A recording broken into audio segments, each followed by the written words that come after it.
Greetings, Grendels. Today we soar through the sunny skies of La La Land and growl with the gators of Florida. Only thing I'll say is, men should have more sports.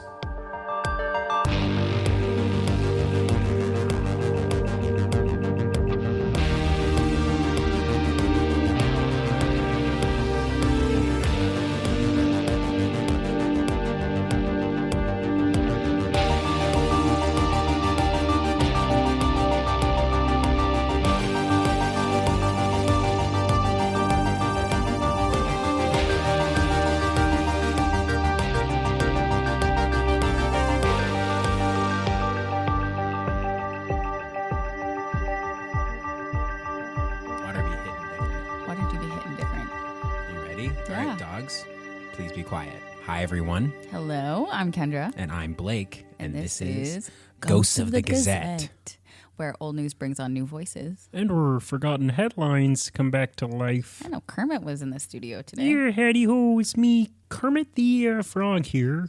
Hi, Kermit. It's been a long time. Time see. Long time no see. Podcast too, so you're not really looking at me that much. We are episode 4. Wow, the time is flying. The time is flying. Can you believe we've done 4 of these? That's crazy. Well, we've done 3 of these and we're on the 4th. We'll see how we get through this. I listen to podcasts and they're on like 467. That's a lot. 6767. I hate you. What's the date today, Kendra? Today we are traveling to the year 1951 and we will be talking about stories that take place in Florida, New Orleans, and Los Angeles. Los Angeles. We also have some extras coming at the end. Yeah. I know everyone loves those extras. They're my favorite. I love the extras. We should just do extras. Well, maybe for an hour straight. If people rate and subscribe to this show and we have enough people, then we can put out a completely separate episode weekly. That sounds amazing. Of just extras. That's amazing. I want that. But the people have to share. They have to tell your friends. Yeah. Tell your moms. Tell your dads. Tell your dogs. Tell your fish. I don't know. We're trying to corner that fish market. All right, I'm going to kick things off. I originally found my story in the News and Observer. Un papier from Raleigh, North Carolina. Un papier. It is a paper from Raleigh, North Carolina. Okay. Raleigh. It's not Raleigh. Raleigh. R-A-L-E. A PP from Raleigh. PP from Raleigh. Okay, tell your story. The headline reads, Phantom Sniper is sought. Headlines like this kind of pop out at you, but this story does not take place in Raleigh, North Carolina. Not in the PP Raleigh? No.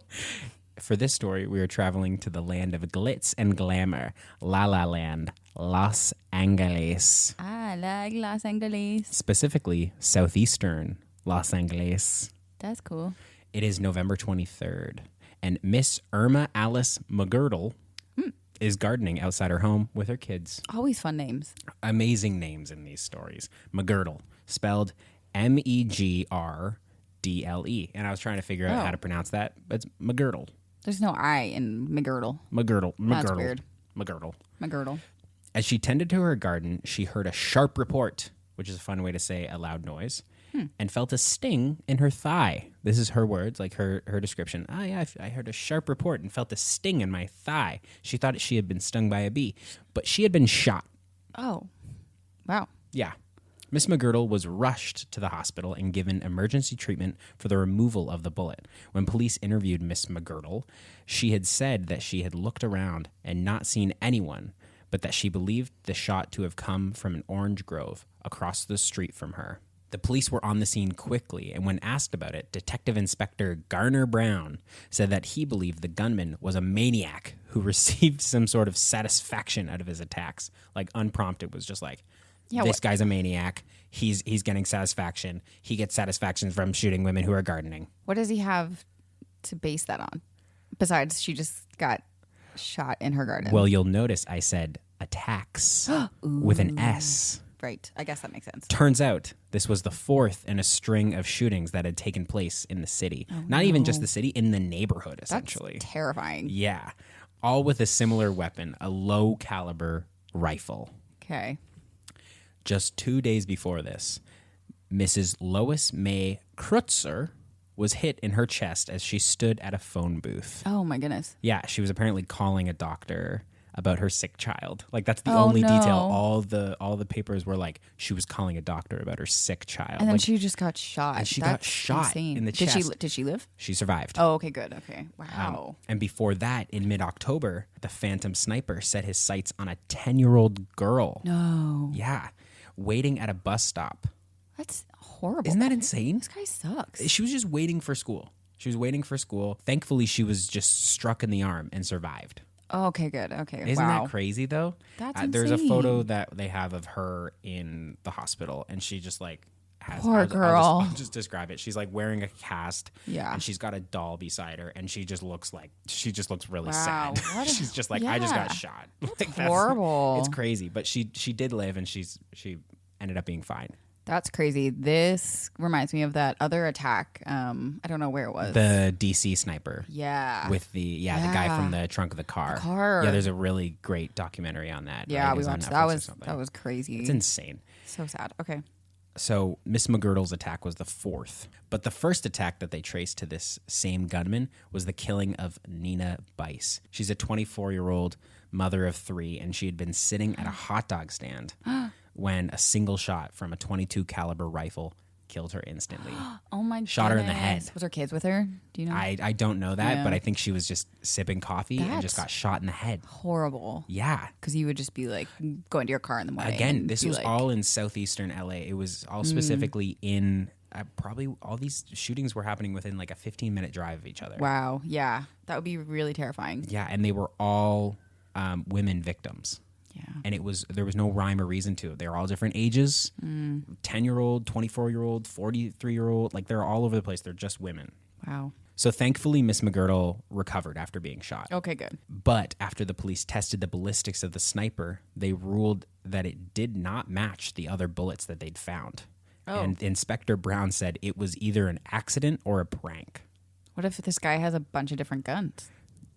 That's the thing, right? Yeah. Like I feel like you could have a bunch of different guns. It's America. And that's kind of what they did say. It's like their chief ballistic expert was like, I don't know if all these are connected unless this guy has a bunch of guns. I picture lots of Americans with just like cabinets of guns. I'll say, I don't know.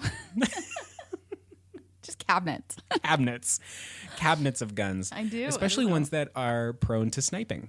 Yes. You would say they are probably probably the like types guns. that have guns. They probably have lots of guns. Yeah. But I did find it crazy that this inspector ruled this an accident or a prank. Oh, and you're yeah, I didn't shooting catch someone that from part. across the street and they don't have a suspect and maybe Yeah. it was an accident?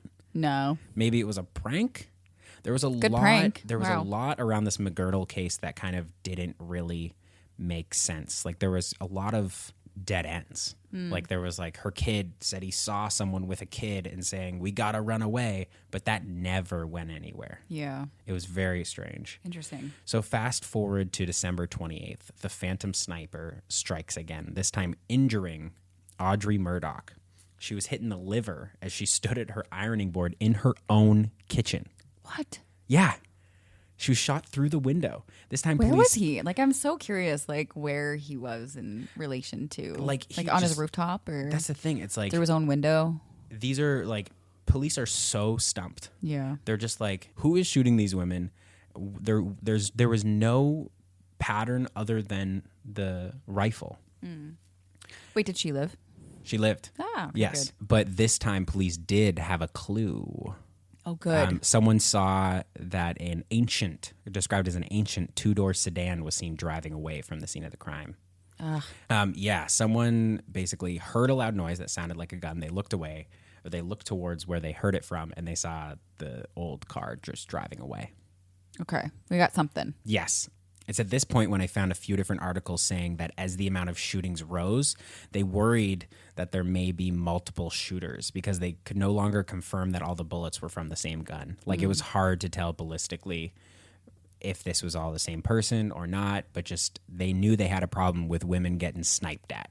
Wow. Imagine there was just multiple men riding around the neighborhood. Just sniping. Just sniping. Once again, it was the 50s, so you could get away with a lot more back then. It's easier.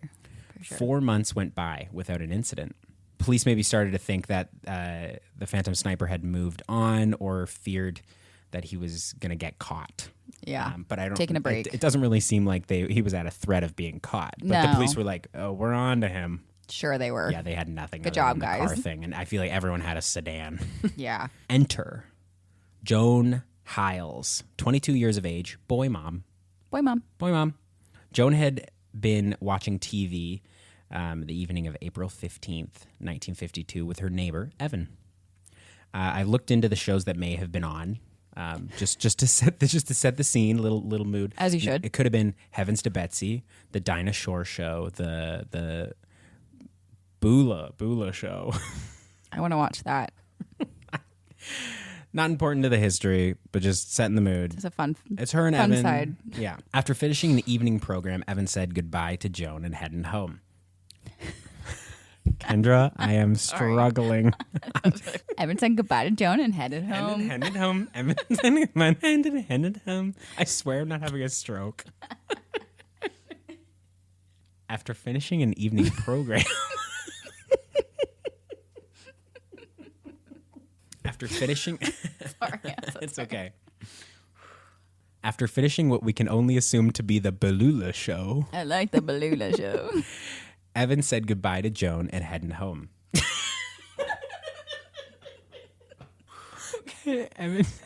Evan headed home. Evan headed home. Not Evan headed home. Okay, we're calming down. I'm Okay. changing the wording. You're going to love the second sentence of this. After finishing an evening program. After finishing an evening program, Evan said goodbye to Joan and headed home. This left Joan all alone in her home as her husband and son were out. Dr. Seuss wrote this. Okay. 10 minutes later, Yeah. a bullet crashes through the window and embedded itself in the wall behind the sofa, Oh, no. right where she had been sitting moments before. Okay. There's actually a really funny photo of her posing on the couch, and she's like, like kind of like this, and then there's the bullet hole behind her head. Oh, okay. Well, we'll post that one. That Yeah. sounds fun. Right after that, pretty well, Evan called her up and was like, "Hey, I heard a shot. Are you good?" She's like, I'm so chill. I'm chilling. I didn't get shot. Police sprang into action. It had been like 4 months since the last incident, and they immediately started canvassing the neighborhood and investigating the crime scene. Catch him. Catch him. We gotta get him. Gotta We're get him. gonna get him. We're And gonna they get- will. This Phantom Sniper, he ain't gonna get away because we're gonna get him. Get him, babe. The following day, while poking around the crime scene, the police noticed a man hovering closely. This was Joan's neighbor, Evan.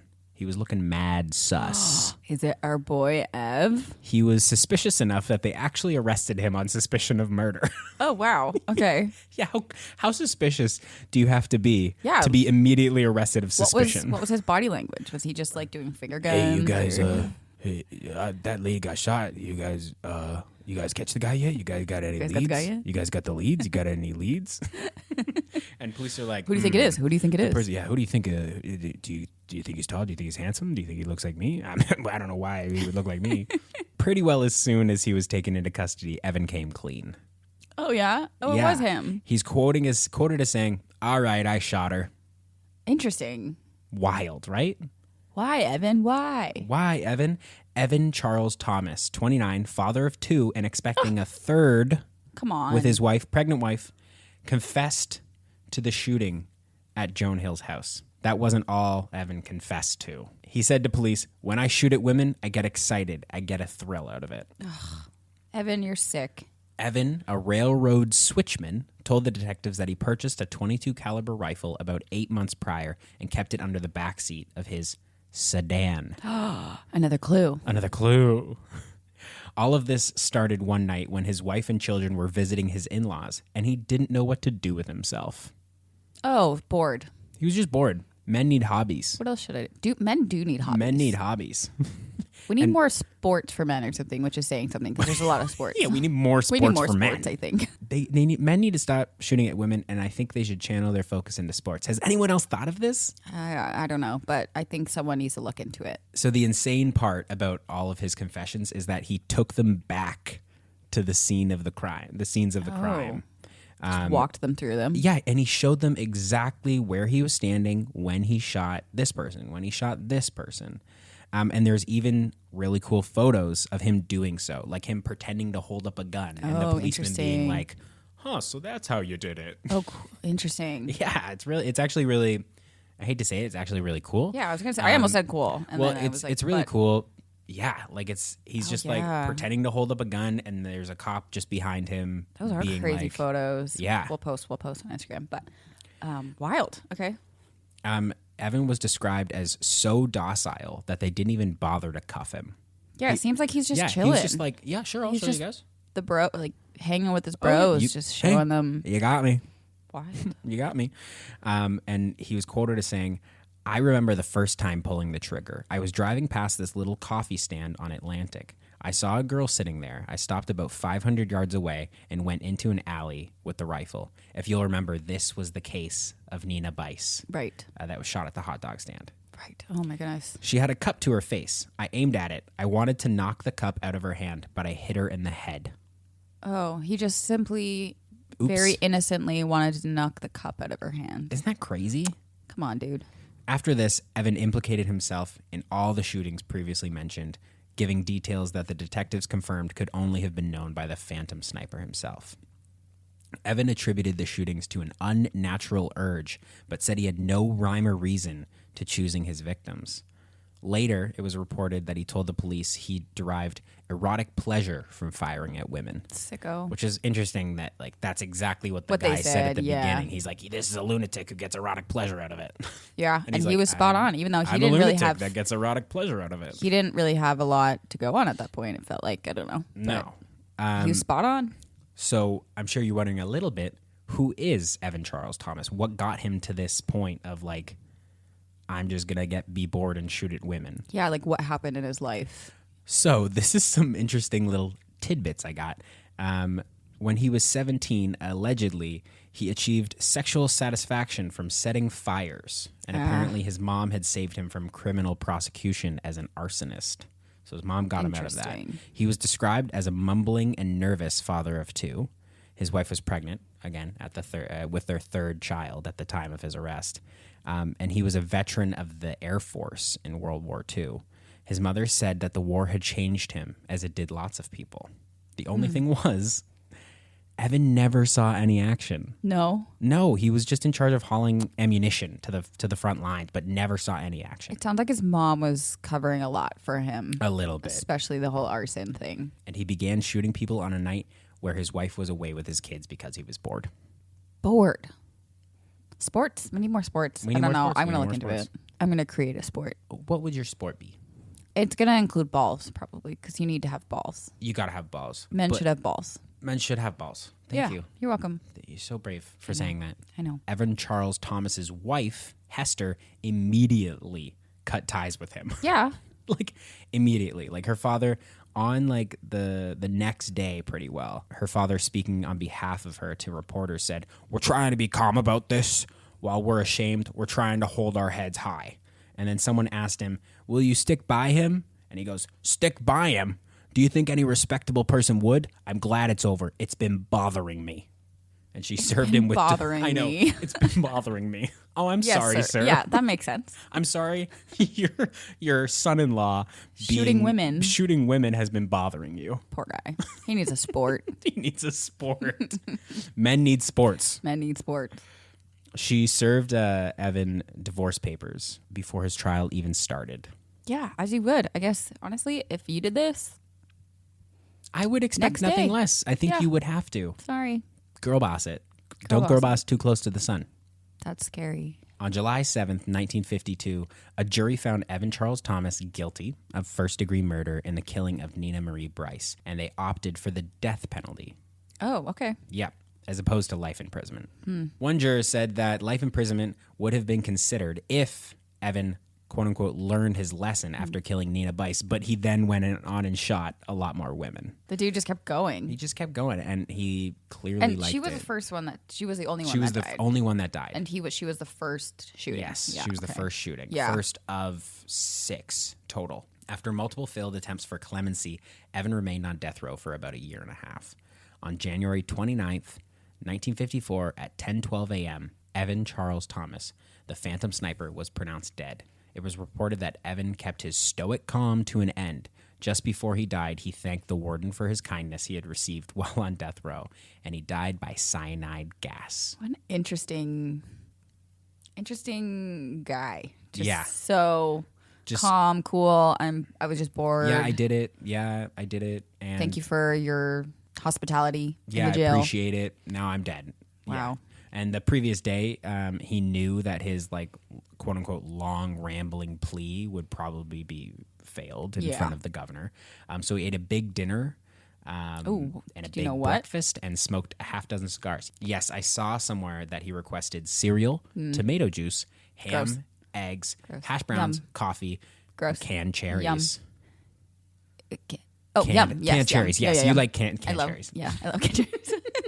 His wife Hester claimed his body, and he was buried in Live Oak Memorial Park. There's a grave there. All right. Yeah, and that's my story. The Phantom Sniper finally got his. Snipe around, find out. That's all I'm going to say. Honestly, agreed. That's all I can say too.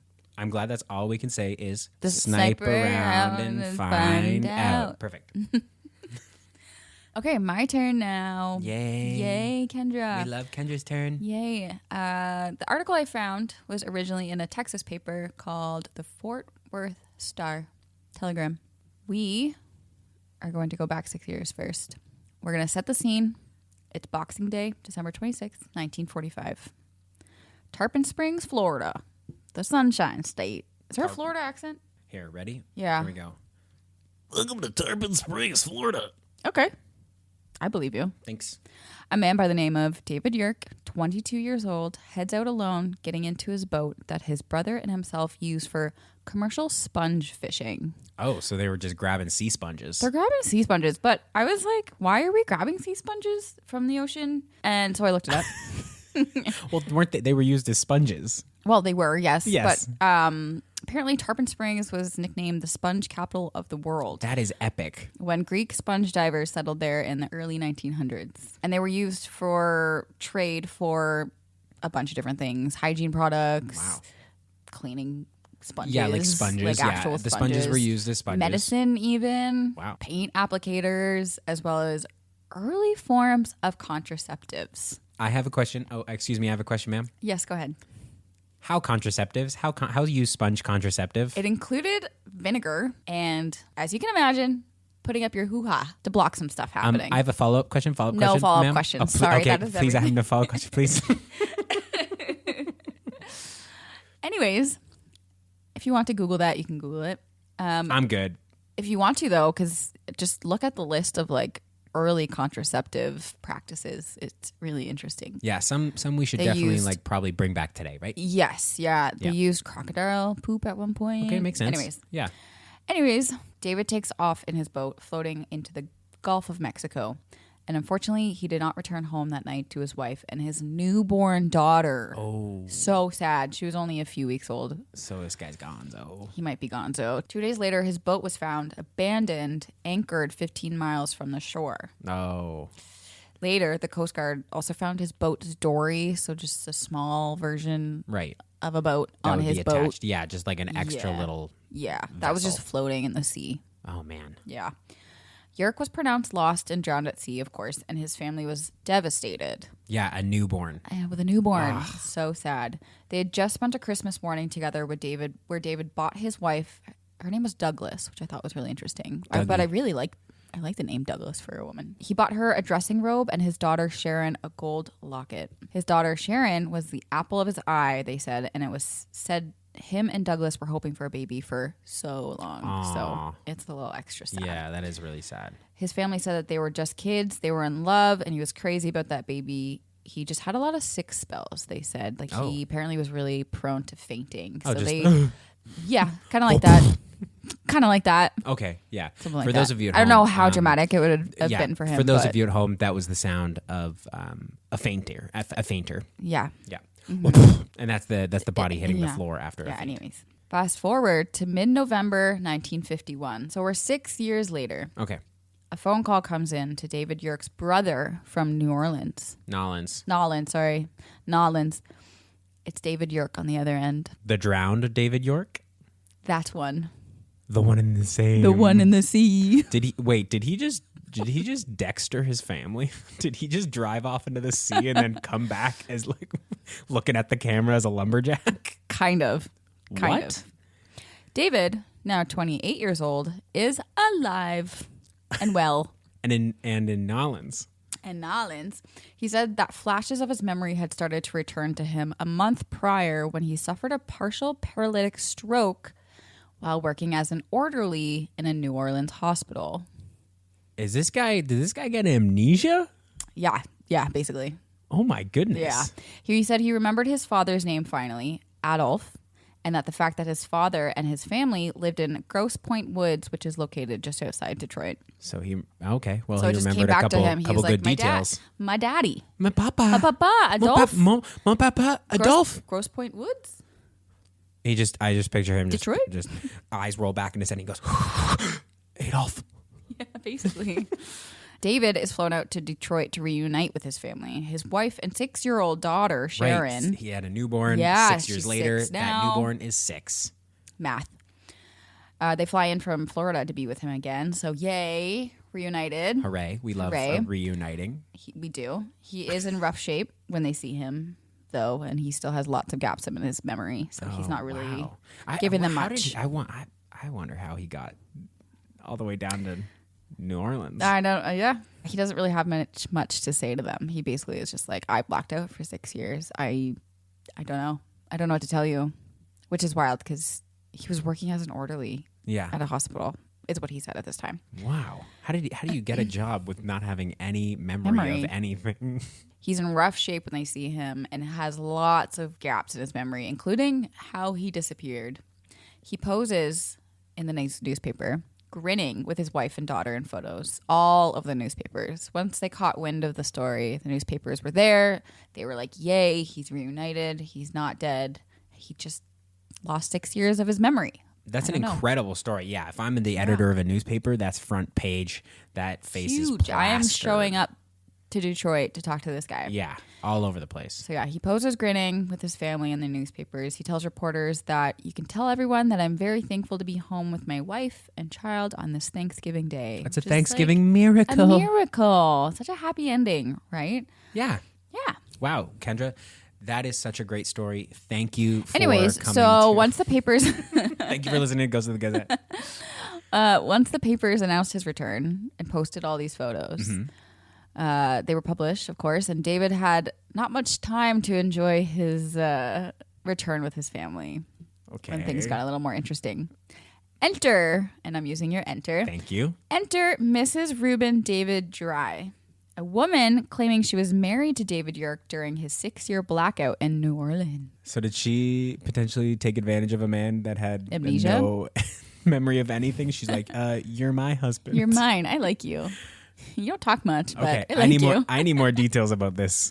So wife number 2 enters. Mrs. Dry, 31 years old, a woman who runs a convalescent home there in New Orleans, saw York's image in the papers and called his parents to tell them that York had married her using the name Reuben David Dry in February of 1946.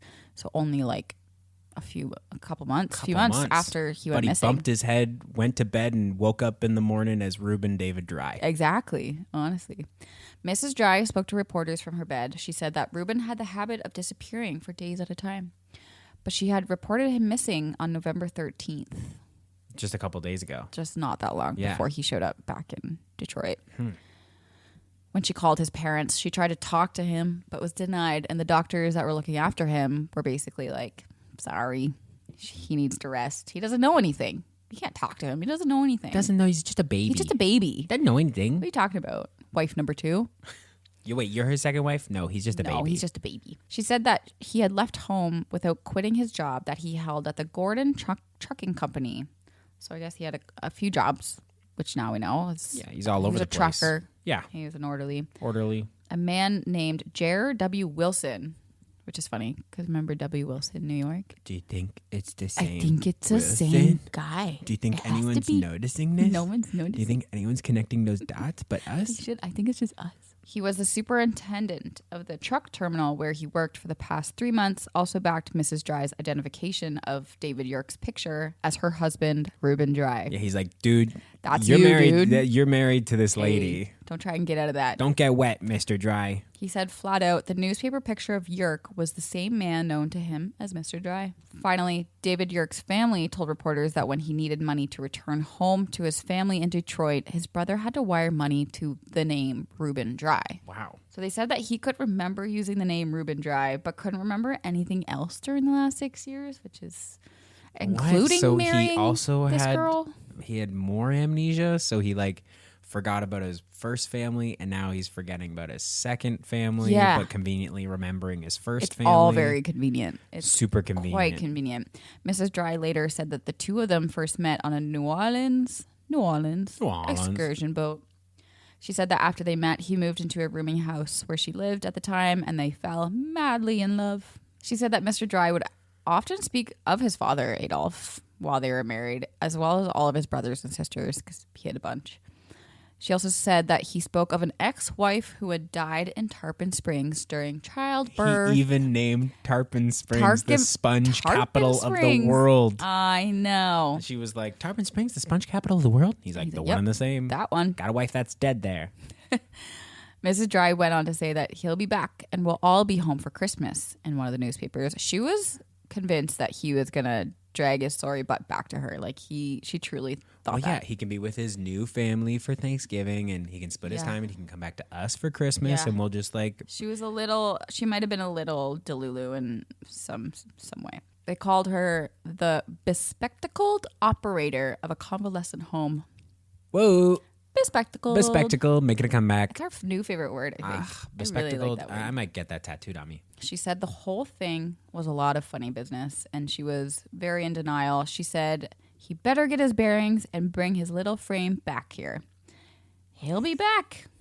So I think this was the first time that his body was described. Yeah, she liked his body. Little frame. Yeah, she liked the little frame that he had going on. Tiny framed Mr. Dry. Yeah. She said, I have no charges to press against him. He's a nice person. She said, where's the key to my front door? He took it with him. Why would a man take the key to his wife's front door when he left home? I don't know. Maybe because he's coming Good point. back? Wait. I don't know. How did their key system work? I don't know. Wait, it's like, okay, so babe, I'm leaving. You got the key? Well, she probably had one key. Maybe right? there was one key. I don't know, but that was a point she needed to make. Hey, if you grew up in the 50s and you're listening to this, just let us know at ghostofthegazette@gmail.com what your key situation was like. Y'all have one key or what? Let us know in the comments below. She went on and on saying, I'll get in touch with him. Believe me, he is Reuben Dry. I'll give him an earful and it will bring him out of his phony amnesia. Oh my gosh, she's convinced. Don't you worry. He'll be back. He's my husband and he's going to stay that way. If his family would let me talk to him on the telephone, I put him straight in a minute. Also, the way she talked kind of reminded me of like Jerry Springer. A little bit. I put him straight in a minute. Yeah.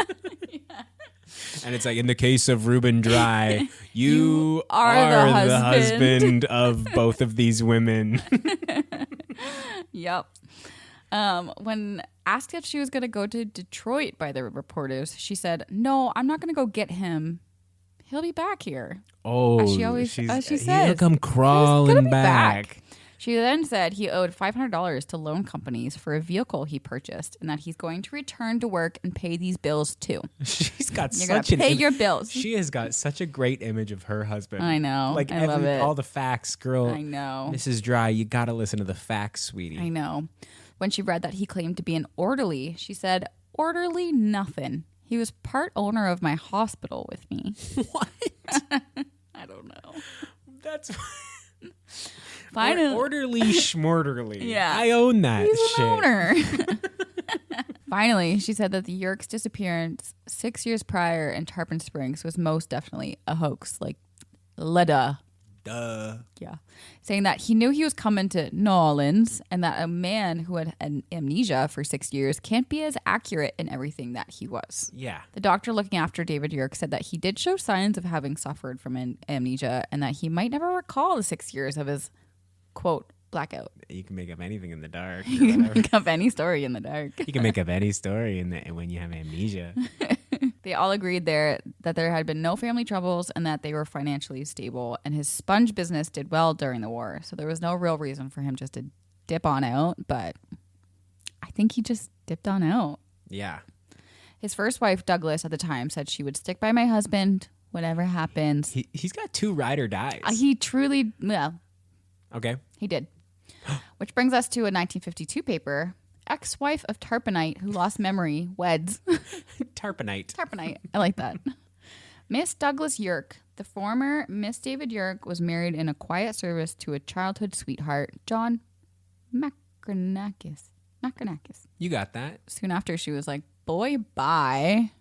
Like, I'm going back to my childhood I'm going back to my sweetheart. childhood sweetheart. Like, good for her. She went on to have some more babies and a happy life, and That's awesome. good for her. As well, one paper, and only one paper, which always bugs me when this happens, Yeah. mentioned that he wasn't the only member of his family to go missing. What? During an interview with one of his brothers, Daniel, in 1951, he said that their youngest sister, Caroline, disappeared from the Yerk home in Michigan in 1944 and hasn't been heard from since. Can that be a genetic trait handed down from generation to generation? Is Disappearing? Just wanting to disappear and flee and fake amnesia? Genes are passed down from generation to generation. My genes have amnesia.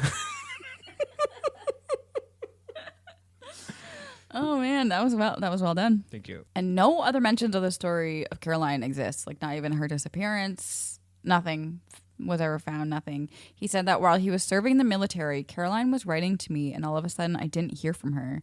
Caroline, tall, brunette, was 17 at the time, a high school student, and an odd job employee during her spare time. She just didn't report to one of her jobs one day, and then just missing. So she either left or she was stolen. And Yeah, which is, but yeah, I couldn't find anything on that, which Crazy. is sad. Yeah, I did find though some more information on his family because I was just curious. Yeah. I was like, what happened to all of them? So Sharon, his daughter, married at 20, had some babies, worked in insurance, and died at the age of 49 in October of 1995.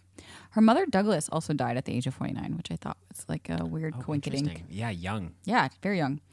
David Yerk died in February of 1996, only 4 months after his daughter Sharon, at the age of 73. Whether he ever remembered his 6-year blackout and his double life in New Orleans, we will never know, unfortunately. It just kind of trails off right there. Just trails That's off. the thing with some of these stories is because at the time, that's not important or interesting to people. Is like, well, what did he do after this? I know. It's just important to us. We're just Do you like, think, in your mind, do you think he went back to New Orleans and just lived? I think he just wanted to Miss go. Dry, I think he just wanted to go to New Orleans. or do you think he he faked had a amnesia daughter? again? He was like, "That's sick. That's cool." But you know what? I think I'm over it, and just was like, "I'm gonna jump in my boat. I'm gonna swim he Dextered them. to New Orleans." He did. He dipped out. Oh, thank you. It's time for some Extra extra extras. Extra, read all about it. Blake and Kendra got a couple little fun little tidbits they found while researching their stories that they want to share with you. All right, for my first extra this week, I have an amazing headline, and I know that we both have a lot of great headlines in our extras this week. Yeah, we these do. are once again these They're are fun. short little tidbits that we wanted to highlight for you guys. Yeah. So my first headline is jumping toad case will be heard in court tomorrow. It's a great headline. And it just gets better. Feuding mountaineers of 2 counties will swarm out of the hills tomorrow to argue the jumpability of toads and the chastity of the Angels Camp bullfrog ponds. Pardon? The inter-county squabble, which has attained proportions equal to the 49ers feud, started when film star Gary Cooper and mountaineering friend MJ Carlton of Sonora attempted to enter 2 creatures, and they call them creatures, in the contest to be held next month. Shuddering Calaveras County frog jump officials refused to register the things, claiming them to be toads. So this is just like a story where, hey, we want to enter our frogs into your frog jumping competition. And they're like, no, those are toads. Stop. And they literally went, no, they're frogs. And they're like, we don't know what the heck those things are. That's so funny. And this is and it goes on to another page. This is a really long article. And the second headline is refusal to permit toads in contest will be aired. And they took this to court, Kendra. It got seen in front of a judge. That's wild. I'm for it, though. But they were basically like, so far, frog jumping sponsors have not admitted any fear of defeat of their frogs by a mere toad. But are fighting to keep the neighboring county's toads out of the pure frog town as a public service to all citizens. They're like, get that shit away from me. We don't want toads. We have bullfrogs here. What's wrong with toads? Toads are cute too. Justice for toads. Justice for toads. That's crazy. That's so It's hilarious. funny. It's really funny. It's one of my favorite things I've found. That's amazing. All right. Okay. What's yours? So, detectives were still scratching their heads Saturday over how a retired railroad man lost $80 in a matching game without ever realizing he was fleeced. The man told detectives that he met a man at a downtown bus station and was asked to join a friendly game of flipping coins. Hello, Squid Games. Yeah, feels like it. The two flipped until the railroad man had lost all his money. Then he went to police. After talking the incident over with the man, the complainant volunteered, there must have been some sort of trick to that game. So wait, he was gambling and he lost all his money, and then he was like, I've been scammed. And what's that last line? Can you repeat that again? There must have been some sort of trick to that game. Yeah, you flipped the coins properly. Yeah, you gave all your money to this guy. Guy's just like, you're literally giving me. He's like, hey, I'll bet you a quarter that it'll either land on heads or tails. And he's like, deal. He's like, deal on it. Come on. Oh, hit me again. Okay, I've got a little ad here from Bonnie Hubbard's Kitchen Cupboard. Oh, sick. Yeah, and cupboard spelt with a K. Sicker. To be alliterative with kitchen. Yes. Mornings when it seems impossible to get awake. Afternoons when that 3 o'clock slump arrives, home or office. Sip a big, cool glass of Libby's tomato juice. Ew. See how the world changes right away. For luncheon or night snack, try tomato milk. And Ew. this is the best part. Mix 3 cups chilled evaporated milk and 1.5 cups ice water. Stir slowly. 6 cups Libby's tomato juice and 2 teaspoons celery salt. Serve to 8 interested persons. 8? Yeah. You Everyone could say has 8 serving people at size their 8, home. but serve to 8 interested persons. Is wild. Libby's tomato juice is twice rich in flavor, rich in vitamins. Yum. You know what? At first I was like, ew, but it kind of sounds good. Yeah, it basically it's sounds like a Bloody Caesar, Bloody Mary. Whatever. Yeah, with a bunch of evaporated milk in it. Could be kind of good. Could be kind of good for 8 kinda interested sweet. persons.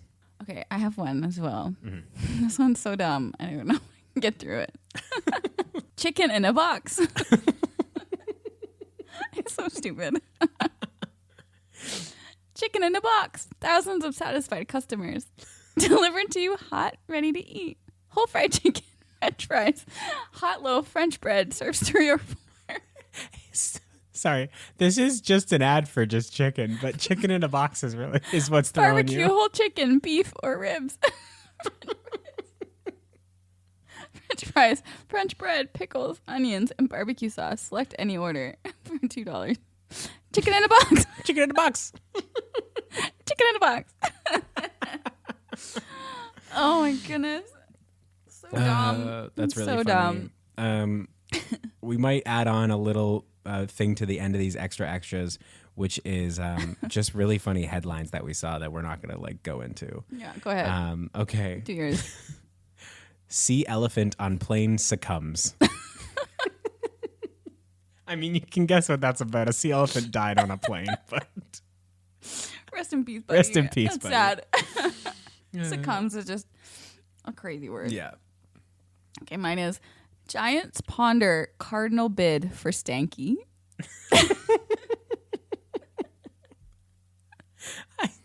Some of these I really do need extra context, but Who is Stanky? Giants ponder cardinal bid for Stanky. Okay, it's a sports thing. It's a sports thing. It's yeah, a sports for thing. sure. It's okay. It's a Stanky's the sports sports guy. thing. Stanky is the sports guy. And Stanky probably didn't snipe at women because he was an athlete. No, because he was in sports. Yep. So lesson of the day, keep the men in sports. You heard it here first, folks. Kendra is the #1 sports for men Advocate. advocate. Yep. All right, that is our episode for today. Don't forget to follow us on Instagram at Ghosts of the Gazette, where we will be posting photos and clippings from today's episode. Yes, and subscribe to us on YouTube, please. Also, Ghosts of the Gazette, we are there. You can also follow us and support us on TikTok at Ghosts of the Ghosts of Gazette. the Gazette. Next Monday, we will be in 1876. Oh, let's go. We're going back. Back. We're going back. We went forward, and we're going back now. Also, let us know in the comments if you guys think that David Yerk truly had amnesia and forgot 6 years of his life, because I'm very interested to see what people think about that one. You can email us at ghostofthegazette@gmail.com for any comments, love letters, etc., etc. And thank you again for stepping back in time with us. And thanks for listening. Bye.